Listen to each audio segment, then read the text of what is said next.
Welcome back to my channel. Hello అండి. ఈరోజు recipe వచ్చి కొబ్బరిపాలు బిర్యానీ విత్ ఆలు కుర్మా. ఎలా చేయాలో చూద్దాం. ముందుగా 3 ఉల్లిపాయలను తీసుకోవాలి, సన్నగా తరిగి పక్కన పెట్టుకోవాలి. అలాగే 3 పచ్చిమిరకాయలని సన్నగా కట్ చేసుకుని చిన్న చిన్న ముక్కలుగా కట్ చేసుకోవాలి. ఈ కొబ్బరిపాలు బిర్యానీకి ఒక కోకోనట్ని తీసుకుని చిన్న చిన్న కొబ్బరి ముక్కలుగా కట్ చేసుకోవాలండి. ఈ బిర్యానీకి మరీ లేత కొబ్బరికాయ అయితే బాగోదండి. కొంచెం ముదిరిన కొబ్బరికాయ వాడడం వల్ల కొబ్బరిపాల బిర్యానీ అయితే చాలా రుచిగా కూడా ఉంటుంది. మరీ పెద్ద ముక్కలుగా అయితే కట్ చేయకూడదండి. చిన్న చిన్న ముక్కలుగా కట్ చేయాలి. మరీ పెద్ద ముక్కలుగా కట్ చేస్తే మిక్సీలో గ్రైండ్ అవ్వు సరిగ్గా. చిన్న ముక్కల్ని కట్ చేసుకుని ఈ ముక్కలన్నిటిని కలిపి ఒక మిక్సీ జార్లో వేయాలి.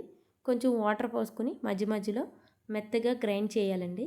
ఈ గ్రైండ్ చేసిన మొత్తం కొబ్బరిపాల పేస్ట్ అంతా ఒక గిన్నె తీసుకుని దాని మీద ఒక కాటన్ క్లాత్ తీసుకుని మొత్తం కొబ్బరి పాలనంతా పిండేయాలండి.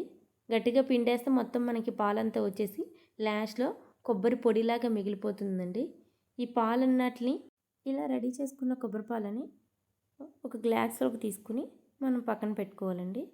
ఈ బిర్యానీకి షాజీరా, మరాఠీ మొగ్గ, అనాస్ పువ్వు, జాపత్రి, 3 లవంగాలు, ఒక దాచిన చెక్క అవసరం అండి. స్టవ్ వెలిగించి కుక్కర్ పెట్టి కొంచెం ఆయిల్ వేసి ఆయిల్ హీట్ అయిన తర్వాత రెడీ చేసి పెట్టుకున్న మన బిర్యానీ సరుకులను అయితే వేయాలండి.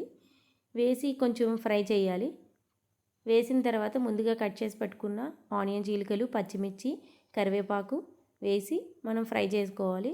కొంచెం సాల్ట్ కూడా వేయాలండి. తొందరగా ఆనియన్స్ అనేవి కుక్ అవుతాయండి.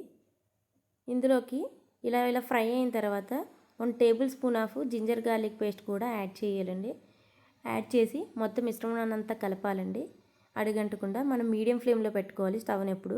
మరీ హై ఫ్లేమ్లో పెడితే మొత్తం అడుగంటిపోయి మొత్తం మాడిపోతుంది. అల్లం వెల్లుల్లి పేస్ట్ వేగిన తర్వాత 2 table spoon of garam masala కూడా వేసి కొంచెం వేగనివ్వాలండి. వేగిన తర్వాత 1 గ్లాస్ రైస్ని మనం కడిగి పక్కన పెట్టి ఉంచుకోవాలండి. ముందుగా ఆ గ్లాస్ రైస్ని కడిగి పక్కన పెట్టుకున్న తర్వాత ఇందులో వేసేసి మొత్తం కలిపేయాలి. ముందుగా రెడీ చేసి పెట్టుకున్న 1 గ్లాస్ రైస్కి 2 గ్లాసుల కొబ్బరి పాలు వేసి మొత్తం కలపాలండి.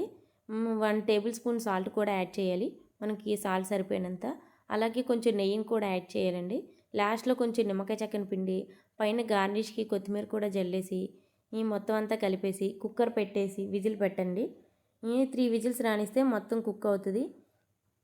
విజిల్స్ అన్నీ అయిపోయిన తర్వాత ఆవిరి మొత్తం అయిన తర్వాత చల్లారిన తర్వాత అప్పుడు మొత్తం తీసి పక్కన పెట్టుకోవాలండి.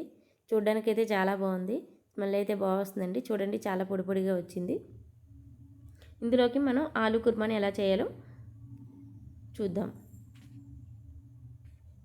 ముందుగా ఆలులకి తొక్క తీసేసి వాష్ చేసి పక్కన పెట్టుకోవాలండి. ఈ ఆలుని చిన్న చిన్న ముక్కలుగా కట్ చేసుకుని ఒక గిన్నెలోకి వాటర్ తీసుకుని అందులో సాల్ట్ వేసి కట్ చేసిన ముక్కల్ని ఆ గిన్నెలో వేయాలండి. ఆలు ముక్కల్ని సాల్ట్లో వేయడం వల్ల మొత్తం మనకి ఆలులో ఉన్న మొత్తం వైట్ స్కాల్ అంతా పోతుంది. ఆ తర్వాత 3 ఉల్లిపాయలు, 2 పచ్చిమిరకాయలు తీసుకుని సన్నగా తరిగి పక్కన పెట్టుకోవాలి. స్టవ్ మీద కడాయి పెట్టి హీట్ అయిన తర్వాత కొంచెం ఆయిల్ వేసి పోపు దినుసులు అయితే వేయాలండి. ఆవాలు, జీలకర్ర, పచ్చిమిర్చి, ఎండుమిర్చి, కరివేపాకు వేయాలండి. పోపు దినుసులు వేగిన తర్వాత ముందుగా కట్ చేసి పెట్టిన ఆనియన్ చీలికలు, పచ్చిమిర్చి వేసి కొంచెం పసుపు, కొంచెం ఉప్పు వేసి ఫ్రై చేయాలండి.